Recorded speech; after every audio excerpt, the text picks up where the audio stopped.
ሰላም ውድ ኢትዮጵያውያን፣ ዛሬ የምናየው በኢትዮጵያውያን ዘንድ በርባኖስ እያሉ የሚጠሩትን በውጭ ዓለም ደግሞ ብላክ ሆል ወይም የጨለማው ጉድጓድ ስለሚባለው አስደናቂው ነገር ይዘንላችሁ ቀርበናል።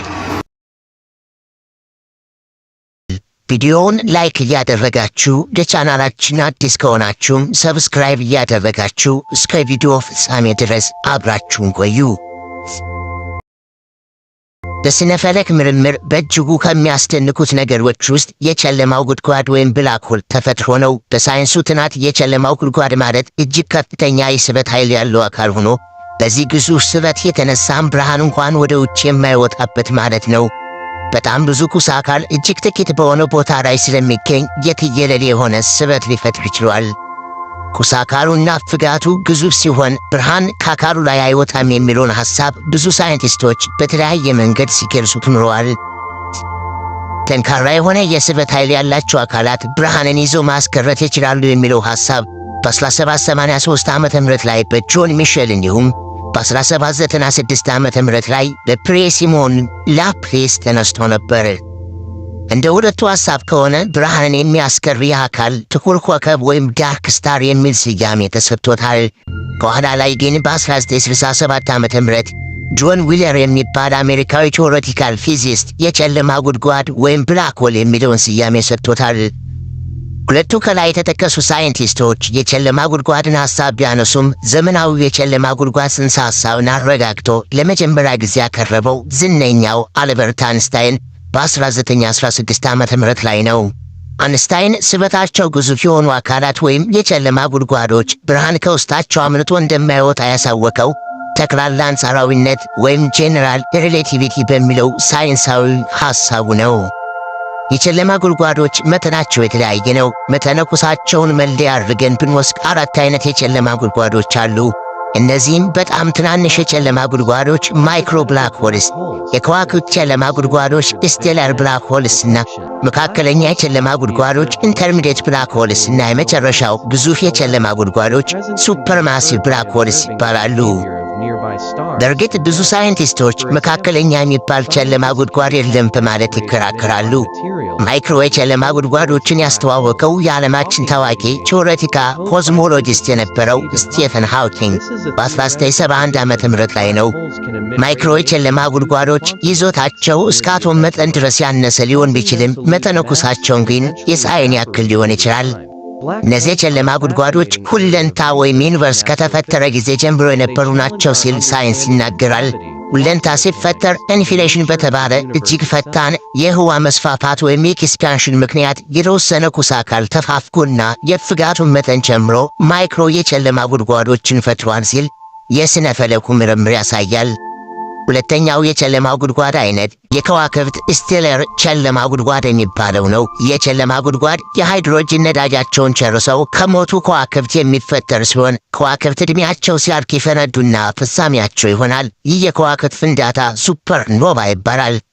መጠነ ኩሳቸው የፀሐይን 3 እጥፍ የሚሆኑ ከዋክብት የህይወት ዘመናቸውን ሲጨርሱና ሲፈነዱ ወደ ነጭ ድንክነት ዋይት ድዋርፍ የሚቀየሩ ሲሆን የፀሐይን 8 እጥፍ አካባቢ የሆኑት ወደ ኒውትሮን ኮከብነት ኒውትሮን ስታር ይቀየራሉ። መጠነ ኩሳቸው የፀሐይን 20 እጥፍና ከዚያ በላይ ሲሆኑና ለሱፐርኖቫነት ከፈነዱ በኋላ የሚቀረው ኮከብ የጨለማ ጉድጓድ ወይም ብላክ ሆል ይሆናል። የስነ ፈለክ አጥኚዎች ለብዙ ጊዜ መካከለኛ መጠን ያለው የጨለማ ጉድጓድ መኖር የለበትም ብለው ተከራክረውበታል። አንዳንዶቹ አባባል ወይ ትንሽ መሆን አለበት፣ አለበለዚያ ደግሞ የከዋክብት ወይም ግዙፍ የጨለማ ጉድጓድ መሆን አለበት። አሁንም የመጨረሻ ስምምነት ላይ ባይደርስም የቅርብ ጥናቶች ደግሞ መጠነ ኩሳቸው የፀሐይን መጠነ ኩስ ከ100 እስከ 1 ሚሊዮን ድረስ የሚበልጡ መካከለኛ የጨለማ ጉድጓዶች አሉ የሚል ሳይንሳዊ ግኝት እየወጣ ነው። አፈጣጠራቸውን በተመለከተ ደግሞ የከዋክብት ክምችት ወይም ክላስተር ውስጥ ተፋፍገው ያሉ ታላላቅ ከዋክብት ሰንሰለታዊ አሰግሮት ወይም ቼን ሪአክሽን በተባለ ሂደት ሲጋጩ መካከለኛ መጠነ ኩስ ያላቸው የጨለማ ጉድጓዶች ይፈጠራሉ የሚል ነው። ግዙፋኑን የጨለማ ጉድጓዶች በተመለከተም ደግሞ የሁሉም ጋላክሲዎች ማለት ይቻላል ማዕከላቸው ላይ በጣም ግዙፍ መጠነ ኩስ ያላቸው የጨለማ ጉድጓዶች ሲኖሩ መጠነ ኩሳቸው ከፀሐይ መጠነ ኩስ አንፃር ሲወዳደር ከ1 ሚሊዮን አንስቶ እስከ ቢሊዮኖች እጥፍ ይሆናል። ለምሳሌ እኛ የምንኖርበት ፍኖተ ሐሊብ ወይም ሚልክዌይ ጋላክሲ ማዕከል ላይ ሳጁታሪየስ ኤ የተባለና መተነኩሱ የፀሐይን 4 ሚሊዮን እጥፍ የሚሆን የጨለማ ጉድጓድ ይገኛል። እነዚህ ግዙፋን የጨለማ ጉድጓዶች ጋላክሲው ሲፈጠር አብረው እንደተፈጠሩ ሲገመት የአፈጣጠራቸውን ሂደት በተመለከተም የተለያዩ ሐሳቦች ቀርበዋል። እንደ አንደኛው ሐሳብ ከሆነ ሰንሰለታዊ አሰግብሮት በተባለ የግጭት ሂደት የተፈጠሩት የመካከለኛ መተነኩስ የጨለማ ጉድጓዶች ሁሉ ወደ ጋላክሲው ማዕከላዊ ስፍራ ሲሰጥሙ አንድ ላይ ተዋህደው ባለ ግዙፍ መተነኩሱን የጨለማ ጉድጓድ ፈጠሩት የሚል ነው። በሌላ እይታ ደግሞ በጣም ትላልቅ የሆኑ የጋዝ ደመና ክምችቶች በስበት አንድ ላይ በመተራከም ወይም በሺዎች የሚቆጠሩ አነስ ያሉ የጨለማ ጉድጓዶች ተዋህደው ካልሆነ ደግሞ በአንድነት የታጨው ከዋክብት ወይም ስተረ ክላስተር በአንድ ላይ ሲፈራረሱ ግዙፉን የጨለማ ጉድጓድ ይፈጥራሉ የሚል ነው። በየትኛው መንገድ ይፈጠሩ ግዙፋን የጨለማ ጉድጓዶች እጅግ ትልቅ የሆነ ስበት ስለሚኖራቸው የጋላክሲዎች ማዕከላዊ ቦታ አካባቢ ደግሞ ብዙ የታጨቁ ከዋክብትና የጋዝ ደመናዎች ስለሚኖሩ ወደ ጨለማው ጉድጓድ በጣም በተጠጉ መጠን ወደ ጉድጓዱ ተስበውና ሰምተው ይጠፋሉ። በመሆኑም እነዚህ ግዙፋን የጨለማ ጉድጓዶች በዚህ ምክንያት መተነኩሳቸው ሁልጊዜም እየጨመረ ይሄዳል። የጨለማ ጉድጓድ 5 የተለያዩ ክፍሎች አሉት። አንደኛው ሲንጉላሪቲ የሚባለው ሲሆን ይህም የጨለማ ጉድጓዱ ማዕከል ወይም እምብርት ማለት ነው። ባለ አንድ ስፍረት ወይም ዳይሜንሽን የህዋና ጊዜ ነጥብ ሊባል የሚችለው ይህ ቦታ መተነኩሱ ተፋፍጎ እጅግ ኢምንት የሚባል ቦታ ላይ የሚገኝ ሲሆን በዚህም ምክንያት እፍጋቱ ስበቱና የህዋና ጊዜ ጥፋቱ ወይም ካርቬቸር ሁልቆ የለሽ ኢንፊኒቲ ይሆናል። የተፈጥሮ ወይም የፊዚክስ ህጎች የማይሰሩበት እዚህ ቦታ ላይ በእርግጠኝነት የሚከናወኑትን ነገሮች ማወቅ አይቻልም። ሁለተኛው የጨለማ ጉድጓድ ክፍል ኢቨንት ሆራይዘን የሚባለው ነው። ኢቨንት ሆራይዘን በጨለማው ጉድጓድ መግቢያ በር አካባቢ የሚገኝ ወሰን ሲሆን ብርሃንም ሆነ ኩስ አካል ይህን ክልል አልፎ ከገባ ተመልሶ የማይወጣበት መስመር ማለት ነው። ሶስተኛው የጨለማ ጉድጓድ ክፍል ፎቶን ስፊር የሚባል ሲሆን የሉል ወይም ስፊር ቅርጽ ያለውና ፎቶኖች ወደ ሉሉ ቀጥ የነቅ ወይም ፐርፔንዲንጉላር ሆነው ከመጡ በጨለማ ጉድጓዱ ተይዘው ሊቀሩበት የሚያስችል ክልል ነው። አራተኛ ደረጃ ላይ ደግሞ ያለው ኤርጎስፌር ይባላል። ይህ ክልል ማለት ኩስ አካል እዚህ ቦታ ላይ ከደረሰ የጨለማው ጉድጓድ ተስኖ የሚጀምርበት ክልል ሲሆን እዚህ ክልል ውስጥ የደረሰ ቅንጣት ወይም ኩስ አካል የተወሰነ የጨለማው ጉድጓድ ተስኖ ስለሚያርፍበት እረፍት አልባ እንቅስቃሴ ይኖረዋል። ከተስኖ ግን አምልጦ የመትረፍ ዕድል አለው። መጨረሻ ላይ የሚገኘው የጨለማው ጉድጓድ ክፍል ውስጣዊው የተረጋጋ ከበባዊ ምህዋር ወይም ደግሞ ኢነርሞስት ስቴብል ሰርኩላር ኦርቢት የሚባለው ሲሆን አንድ ኩስ አካል ተረጋግቶ በነፃነት በከበባዊ ምህዋር የሚንቀሳቀስበት ክፍል ነው። መልሱን ለመመለስ የሚያስቸግር ሌላው የጨለማ ጉድጓድ ውስጥ ጥያቄ ጨለማ ጉድጓዶች ከምን ተሰሩ የሚለው ነው። ሳይንሱ ይህን ጥያቄ እርግጠኛ ሆኖ ለመናገር አስቸጋሪ መሆኑን አስቀምጧል። እንደዚህ አይነት ሚስጥሮች ሊመልስልን ይችላል ብለው ሳይንቲስቶች በሐሳብ ደረጃ እያሰቡት ያለ ሕግ ሲሆን የሁሉም ነገር ቲዎሪ ጽንሰ ሐሳብ ወይም ቲዎሪ ኦፍ ኤቭሪቲንግ የሚባል ይህ ቲዎሪ ማለት ሁሉም የፊዚክስ መሠረተ ሐሳቦች ተቀናጅተው የተፈጥሮን ወይም የዩኒቨርስን አሰራር ሕግ ቁልጭ አድርጎ የሚያስቀምጥ መሪ ቲዎሪ ማለት ነው። በ20ኛው ክፍለ ዘመን ውስጥ የተፈጠሩት ሁለት ታላላቅ ሳይንሳዊ መንገዶች የአልበርት አንስታይን አጠቃላይ አንጻራዊነትና ኳንተም ፊዚክስ ናቸው። የአጠቃላይ አንጻራዊነት ሕግ በዩኒቨርሳችን ውስጥ ስላሉ ትላልቅ አካላት ተፈጥሮ የሚያብራራ ሲሆን የኳንተም ፊዚክስ ደግሞ የማይክሮስኮፕ ደረጃ ያሉ ኡኑሶች ወይም ፓርቲክልስ የሚሰሩበት ሕግ የሚተነትን ነው። እነዚህን ሁለት ወሳኝ ታላላቅ መሠረተ ሐሳቦች ብናቀዳጅ ምናልባትም የሁሉም ነገር ቲዎሪ ልናገኝ እንችላለን የሚል ሐሳብ ተነስቶ ነበር። ታላቁ ኮዝሞሎጂስት ስቴፈን ሃውኪንግ ሁለቱን አቀናጅቶ የጨለማውን ጉድጓድ ምንነት ሚስጥር ለመረዳት የሞከረ ቢሆንም የሚቻል አይነት አልሆነም። የተፈጥሮን አሰራር ሁሉ የሚናገር ይህ የሁሉም ነገር ቲዎሪ ሲገኝ ፍለጋው ግን የሚያቋርጥ አይመስልም። እስካሁን ፊዚሲስቶች ስትሪንግ ቲዎሪ ብለው እንደ አንድ አማራጭ ያቀረቡት ቲዎሪ ወይም ጽንሰ ሐሳብ ያለ ሲሆን ይህም ገና ጅማሬ ላይ ያለና ብዙ አሳማኝ ማብራሪያና የምርምር ውጤት የሚጠበቅበት ነው።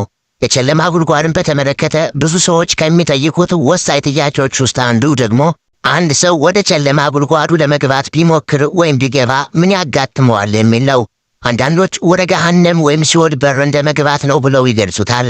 አንድ ሰው ወደ ጨለማ ጉድጓድ እየተጠጋ በሄደ መጠን እጅግ ግዙፍ የሆነ የስበት ኃይል የሚገባውን ሰው መጀመሪያ እንደ ስፓጌንቲ እያረዘመው የሚሄድ ሲሆን በሳይንሱ ቋንቋ ይህ ስፓጌቲፊኬሽን ይባላል። ከዚያ በአይን ሊታይ ወደማይችል ብናኝ ሊቀየር ይችላል። ሌላው ሰዎች በተደጋጋሚ የሚያነሱት ጥያቄ የጨለማ ጉድጓዶች በአቅራቢያቸው የሚገኙትን ከዋክብት ውጠው የሚያስቀሩ ከሆነ መሬታችን አደጋ ክልል ውስጥ ነች ወይ የሚለው ጥያቄ ነው።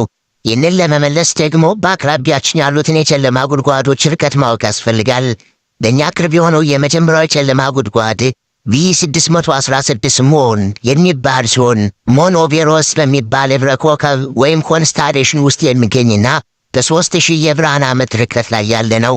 ቀጥሎ ቅርብ የሚባለው ሳይጂነስ X1 የሚባለው ሲሆን በ6000 የብርሃን ዓመት ርቀት ላይ ሳይጂነስ በሚባል የብረ ኮከብ ውስጥ ይገኛል። በጋላክሲ ማዕከል ላይ ከሚገኙ ግዙፋኑ ወይም ሱፐርማሲቭ የጨለማ ጉድጓዶች ውስጥ ቅርብ የሚባለው ደግሞ እኛው የምንኖርበት ፍኖተ ሐሊብ ወይም ሚልክዌይ ጋላክሲ ማዕከል ላይ የሚገኘው ሳጁታሬስ ኤ የሚባለውና ሳጁታሬስ ከሚባለው ህብረ ኮከብ አቅጣጫ የሚገኘው ነው። የጨለማ ጉድጓድ እኛ ካለንበት መሬት በ27000 የብርሃን ዓመት ርቀት ላይ ይገኛል። ከላይ ያየናቸው ርቀቶች በሙሉ በጣም ትልቅ ከሚባሉት ውስጥ ስለሚመደቡ መሬታችንን የሚያሰጋት የጨለማ ጉድጓድ ስበት የለም ማለት ነው።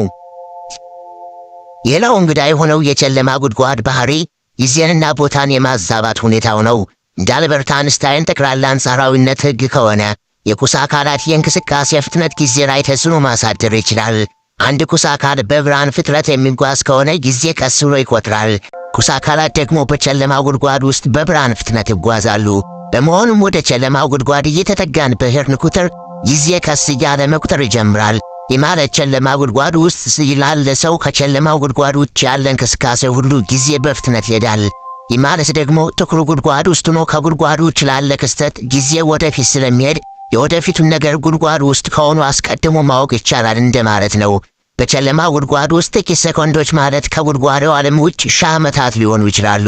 ከጨለማው ጉድጓድ ውጭ ላለ ሰው ደግሞ ጨለማው ጉድጓድ ውስጥ ያለ ክስተት ጊዜ ወደ ኋላ ስለሚሄድበት ያለፉ ክስተቶችን በውጭ ሆኖ ማየት ይችላል ማለት ነው። ሌላው የጨለማ ጉድጓድ ባህሪው ቦታን ወይም ስፔስ ማተማዘዙ ወይም ራፕ ስፔስ ነው። ለምሳሌ አንድ ስስና ዝርግ የሆነ ስሪቱ የስፖንጅ የሆነ ነገር ወደ ጎንና ወደ ታች መስመሮች አስምረንበት ኳስ ነገር ብናስቀምጥበት ወደ ውስጥ ስርጉድ ይላል። ቀጥ ብለው የነበሩ መስመሮችም ቀጥ ብለው መታየታቸው ይጠፋል። የኳሱ መተነኩስ ሲጨምር ስፖንጅ መሳይ ነገሩም የበለጠ እየጎደጎደ ይሄዳል። መስመሮቹም ቀጥ ካለ ሁኔታቸው ተለውጠው የተተማዘዙ ይሆናሉ። ጨለማ ጉድጓዶችን በተመሳሳይ ሁኔታ ጥልቅ ጉድጓድ መሳይ ጉድጓድና የተጠማዘዘ ቦታ ስፔስ በመፍጠር ወደ ውስጣቸው የገባን ነገር በሙሉ ውጠው ያስቀራሉ። ይህንን የተጠማዘዘ ቦታ ብርሃንም ራሱ ከገባ በኋላ መውጣት ስለማይችል ነገሮችን ደግሞ ለማየት ብርሃን አርፎባቸው ተመልሶ መንጸባረቅ ስላለበት ይህ ደግሞ ጨለማ ጉድጓዶች ላይ ስለማይሰራ ጨለማ ጉድጓዶችን ማየት አንችልም ማለት ነው። ይህ የተለመደው የፊዚክስ ሕግ የማይሰራበት ቦታ ጊዜ ሙሉ ለሙሉ በውስጡ ሊያቆም ይችላል። መተነኩሱም እጅግ ግዙፍ ይሆናል። እንዲሁም ቁስ አካላትም ምን ባህሪ እንዳላቸው ለማወቅ የማይቻልበት ሁኔታ አለ። ሌላው በጨለማ ጉድጓዶች ላይ የተነሳው እይታ ከጨለማ ጉድጓድ መግቢያ በተቃራኒው ምን አለ የሚል ነው። ግና ብዙ ሊያነጋግር የሚችለው የሳይንስ ውጤት ወርም ሆል ናቸው የሚል ነው። በእርግጥ ጨለማው ጉድጓድ ውስጥ ገብተን በወርም ሆል አልፈን ብንሄድ መውጫ ያለ ሲሆን ዋይት ሆል የሚል ስያሜ ተሰጥቶታል። ወርም ሆል ማለት በቦታና ጊዜ ውስጥ ከአንድ ሁለንታ ወደ ሌላ ሁለንታ መተላለፊያ አቋራጭ መንገድ ነው። ይህ ሊሰራ የሚችለው በአልበርት አንስታይን የጠቅላላ አንጻራዊነት ሕግና ቀመር መሰረት ሲሆን በዚህ አቋራጭ መንገድ ከብርሃን ፍጥነት በላይ መጓዝ ይቻላል የሚል እይታም አለ። ሁሉም ነገር ዋጥ ተስልክት የሚያደርጉት የጨለማ ጉድጓዶች መጨረሻ ላይ ምን ይሆናሉ ወይስ መጨረሻ የላቸውም የሚል ጥያቄ በብዛት ይነሳል። እስካሁን እንዳየነውና ክላሲካል ሜካኒክስ ተብሎ በሚጠራው የፊዚክስ ሕግ መሰረት ከጨለማ ጉድጓዶች ውስጥ አምልጦ የሚወጣ ነገር የለም። ነገር ግን ዘመናዊ የኳንተም ሜካኒካል የፊዚክስ ትምህርትና ሕግ ይህ የማይሆንበት ሁኔታ አለ ይላል። እንደ ኳንተም ሜካኒክስ ሕግ ከሆነ ንሶች ወይም ፓርቲክልስና ጸረ ንሶች ወይም አንቲፓርቲክልስ በማንኛውም ጊዜ ካለመኖር ወደ መኖር ሊከሰቱ ይችላሉ። እኩል መጠነቁስ ያላቸው ሲሆን ተቃራኒ ሙል ወይም ቻርጅ አላቸው። ሁለቱ ሲገናኙ ግን ይተፋፋሉ። በሳይንስ ቋንቋ አንሂሊየንት ይደራረጋሉ። ይህ መተፋፋት ግን በጨለማ ጉድጓዶች ውስጥ ሲሆን ሁኔታዎች ይቀያየራሉ። በጨለማ ጉድጓድ ውስጥ የሚከሰተው ነገር መተፋፋት ሳይሆን አንዱ በጨለማ ጉድጓድ ስበት እዚያው ወደ ውስጥ ሲሳብ ሌላው ጨለማ ጉድጓዱን ለቆ ወደ ውጭ ይሄዳል።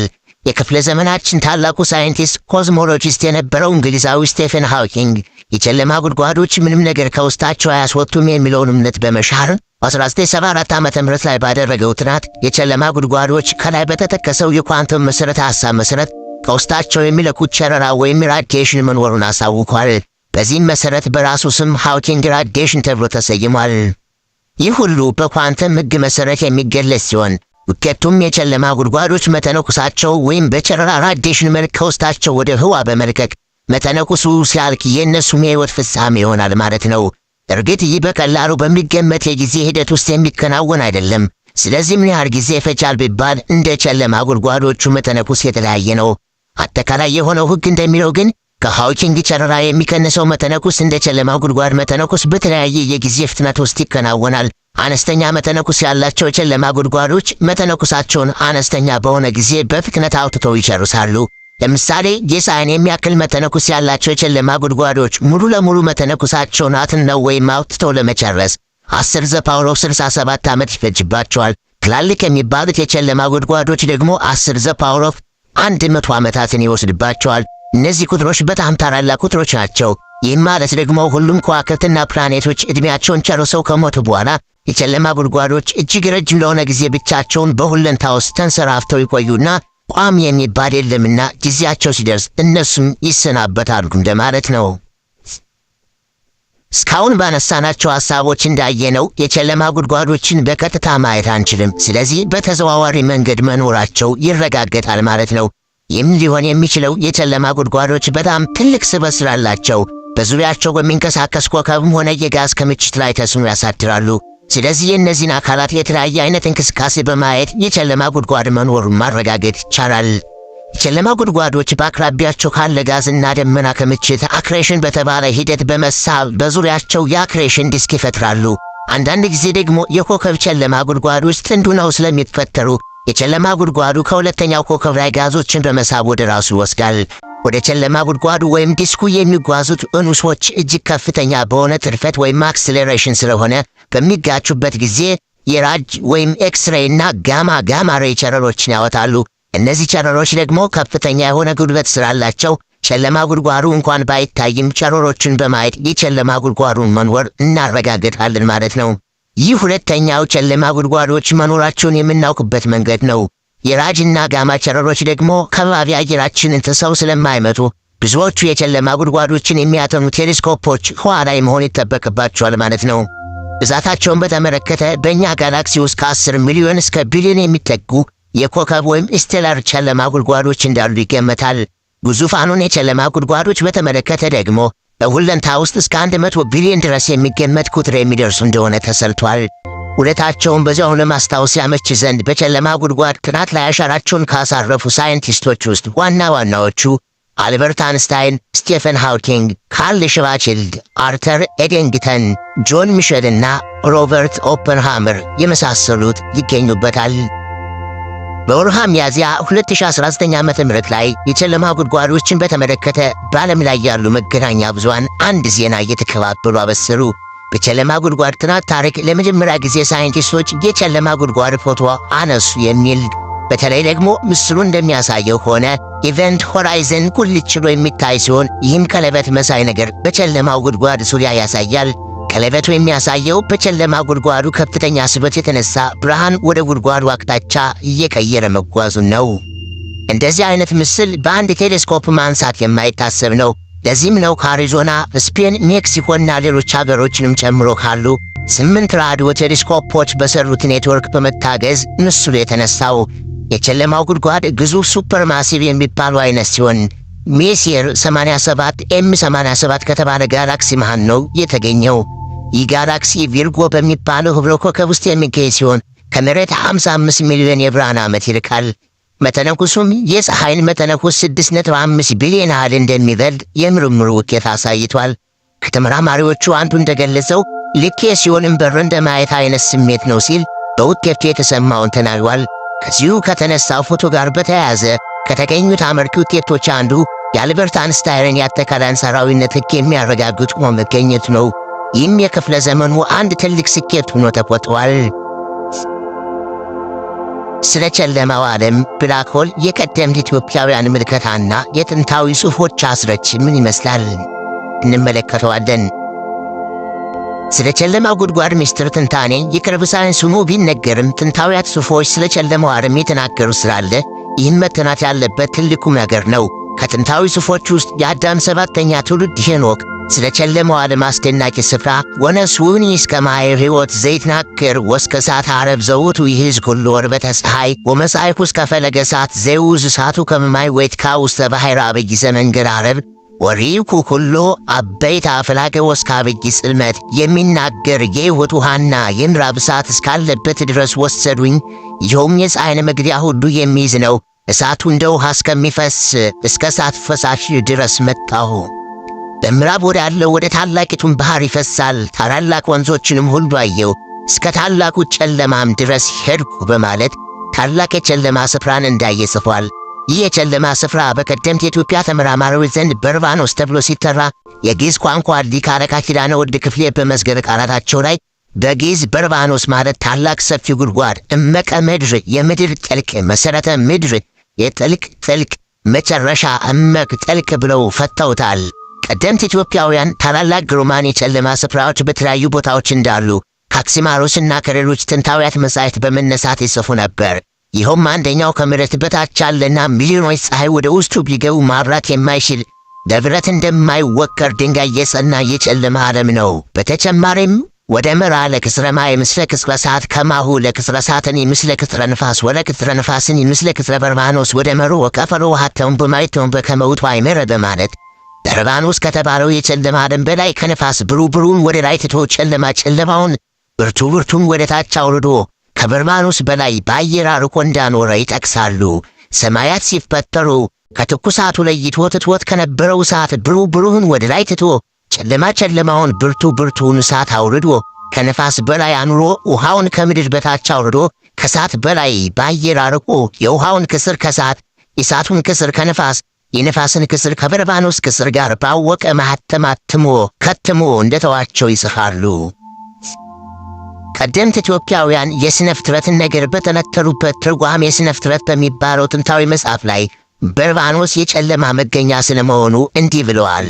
ወንውሃ ጸብሃ ወከነሶን ወይም ዋይለ ወፎ ጸብሃ ዛልቦ ሌሊትኒ ፍጥረታም ጽልመት ወለኩሉ ወንስልመት ወላዲት ወን በርባኖስ ክሌቱ ፍጥረታ እመሬት መረተኒ ኢተሰፋት ዘንበለ በሰሉስ ወፎ ይትረከብ ሌሊት ዘንበለ ጽልመት ወፎ ኮነ ማልት ሰሉሰ ሟይለ ዘንበለ ፀሐይኒ ኢተፈጥረት ዘንበለ በረቡ። እንሆ ነግቶ ሁለተኛ ዕለት ሆነ። ሌሊት ሳይኖር እንደምን ነጋ። የሌሊት ፍጥረቷ ከጨለማ ነው። የጨለማ ሁሉ ወላጃቸው በርባኖስ ናት። ከመሬት ፍጥረቷ ሁሉ ሁለት ወገን ነው። መሬትም ያለ ማክሰኞ አልተዘረጋችም። ጨለማ ሳይኖር ሌሊት እንዴት ይገኛል? ፀሐይ ሳይኖር 3 ቀን እንዴት ሆነ? ፀሐይም ያለ ረቡዕ 4ኛ ዕለት አልተፈጠረችም ብለው በአድናቆት ይጠይቃሉ። ከመሠረተ ምድር ካለው ግዙፍ የጨለማ ዓለም በርባኖስ የተገኘ ሌላ ረቂቅ ጨለማ ወደ ሰማይ ሰማያት ወጥቶ እንደሸፈነ በመጽሐፍ አክሲማሮስ ላይ ሲገልጽ ዋዲ አዘዛ እግዚአብሔር ለበርባኖስ ከመትለድ ጽልመተ ከቲነ ዘግት ገሰስ ዋርገ ጽልመት እንከላይ በርባኖስ ወገርበበ ኩሎ እስከ ፋሌክ ሰማይ። ዳግመኛም እግዚአብሔር በርባኖስን የማይዳሰስ ረቂቅ ጨለማን እንድታስገኝ አዘዛት። ያችም ጨለማ ከበርባኖስ ባህር ወጥታ እስከ ጠፈር መጨረሻ ሰማያት በመውጣት ሁሉ ሸፈነ በማለት ይገልጻል። በጥንታዊው የሮሙ ቀለምንጦስ መጽሐፍ ላይ ስለ ጨለማው ዓለም እንዲህ ተጽፎ እናነባለን። ላይለ ክሌቱ ባህር አሐዱ ዘእሳት ወካልኡ ዘያህቢ ዘነፋስ እንታይቴሁ ባሕር ይውዝ ውስተ ገነት ትፍሲት ጼና ማዛ ሰናይ ዘይጼኑ እምኩሉ ርሕያፈው ወሃበ ሀለው ባሕር ዘእሳት ዘነፋስ እጌ ይውዝ ባህር ብርሃን ወጊታወቅ ጥንቱ ወይተፍሳሜት ወጊአምሮ ይመንሂ እምኩሉ ዘበሰማይ ወዘበምድር እምኀበ ይወፅእ ኀበ ይሐውሩ ኀበ ይለጽ ወያውዱ ኀበ ይኪስም መዛል ወብርሃን ወኩሎሙ ይትመሰሉ በብርሃን። በሁለቱ ባህሮች ላይ አንዱ የእሳት ሌላኛው የንፋስ የሆኑ ናቸው። ከበታቹ ከሁሉም ሽቶዎች ሽታ መልካም መዓዛ የሚሸት ወደ ሆነው ተድላ ደስታ ወዳለበት ገነት የሚፈስ ባህር አለ። የእሳትና የነፋስ ባህር ባለበት በዚያ መድረሻውን የማይታወቅ የብርሃን ባህር ይፈሳል። በሰማይም በምድር ያለ ሁሉ የሚወጣበትን ወደ የት እንደሚሄድ የሚደርስበትን ማንም አናያውቀውም። ብርሃን ፈጽሞ የሌለው ታላቅ ጨለማ ይከበዋል። ከብርሃን የማይመሳሰሉ ሁሉ ከዚያ አሉ ይላል። ውድ ተመልካቾቻችን የዛሬ ቪዲዮ ይህን ይመስል ነበር። እስከ መጨረሻ ስለተመለከታችሁ ከልብ እናመሰግናለን። በሌላ ቪዲዮ እስከምንገናኝ ቸር ሰንብቱ።